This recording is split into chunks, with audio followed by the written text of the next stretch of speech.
Hello viewers, আসসালামু আলাইকুম। 07 ক্রিকেটের পক্ষ থেকে আমি আশিক।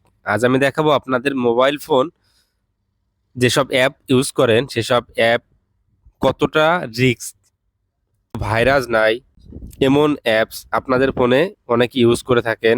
অনেক সময় আমরা অনেক অ্যাপস ইনস্টল করে থাকি বা ডাউনলোড দিয়ে থাকি যে অ্যাপসগুলো ফোনের বিভিন্ন মাত্রায় ক্ষতি করে এবং এমনকি ফোনকে স্লো করে দেয়, গরম করে দেয় এবং কি অনেক সময় হ্যাং করে। আজ আমি দেখাবো খুব সহজে আপনারা কিভাবে আপনারা যে অ্যাপসগুলো ব্যবহার করেন, এই অ্যাপসগুলো কিভাবে দেখবেন যে অ্যাপসগুলো রিস্ক আছে কিনা। তাহলে চলুন এর জন্য প্রথমে চলে যেতে হবে আপনাদের প্লে স্টোরে। যেহেতু আমরা প্লে স্টোর থেকে অ্যাপসগুলো ডাউনলোড দিয়ে থাকি। এরপরে দেখবেন আপনাদের যে প্রোফাইল নামে যে অপশনটি রয়েছে, যে আপনাদের জিমেইল দিয়ে যে অ্যাকাউন্টটি খুলছেন বা প্রোফাইলটি রয়েছে এরপরে প্রেস করবেন।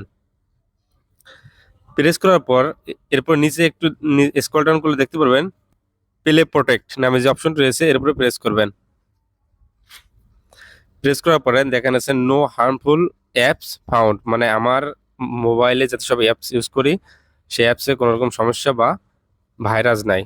এইগুলো আপনারা খুব সহজে স্ক্যান করে দেখতে পাবেন। এখানে আপনি স্ক্যান বাটন উপরে প্রেস করবেন। প্রেস করলে আপনার মোবাইলে যত সব অ্যাপস বা যেসব অ্যাপস ইনস্টল করেছেন বা ডাউনলোড দিয়েছেন সেই অ্যাপসগুলো প্রতিটাই স্ক্যানিং হতে থাকবে। দেখেন আমার প্রায় 82টির মতন অ্যাপস আছে, এখানে দেখতে পারবেন। এখানে দেখতে পাবেন 82টির মতো অ্যাপস আছে। দেখেন আমার অ্যাপসে কোনো রকম ভাইরাস বা কোনো রকম রিস্কি কোনো অ্যাপস আমার ফোনে নাই। সেহেতু এখানে লেখা আছে নো হার্মফুল অ্যাপস ফাউন্ড। এভাবে আপনারা খুব সহজে এই অ্যাপসগুলো স্ক্যানিং করে দেখতে পারেন। তাহলে ভিউয়ার্স, ভিডিওটা দেখে যদি একটু ভালো লাগে অবশ্যই চ্যানেলটি সাবস্ক্রাইব করে পাশে থাকবেন এবং একটি লাইক এবং একটি কমেন্ট করে দিয়ে যাবেন। ধন্যবাদ।